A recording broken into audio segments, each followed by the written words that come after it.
Here we are again, ang inyong Inday Jane. Ayan, nagkaroon tayo ng time para tayo magpahinga ng kunti at kakukuskus lang natin. So, antabayanan natin ang tawag ng ating mga amo. So, ngayon, maggamot-gamot muna tayo ng ating mga kamay. Kasi, kumbaga, pagal na, katatapos ko lang magplancha. Magkuskus ng kwarto. So, ayan. Gamutin muna natin ang ating mga allergy sa kamay. Kasi, dumadami pagka hindi siya ginagagamot araw-araw. So, ayan. Kinukuskus natin siya ng lemon. Medyo okay naman na siya. Hindi na siya ganong, mga maga. So,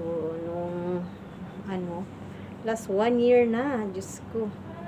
Ayaw pa mawala siguro talagang loves na niya ako talaga ng sobra yung aking mga allergy Diyos ko, hindi na ako iniiwan.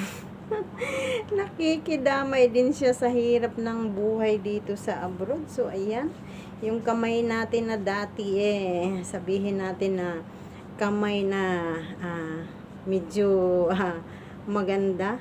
So, dito sa abroad, wala nang ganda. Ayan na. Ang bunga na ng kasipagan, ayan, damaged na siya. Wala na.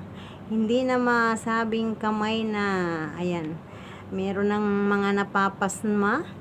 So, malaki-laki ng mga ugat. Ang mga ugat natin pag nakataas ganyan, ay wow, bongga. Parang walang ugat. Pero pag nakababang ganyan, ay wala, bongga rin, no? Ang lalaki na ng mga ugat, litaw-litaw na siya. So, ayan po ang buhay natin dito. So, tiis-tiis lang. At ayan muna ang buhay update ng inyong Inday.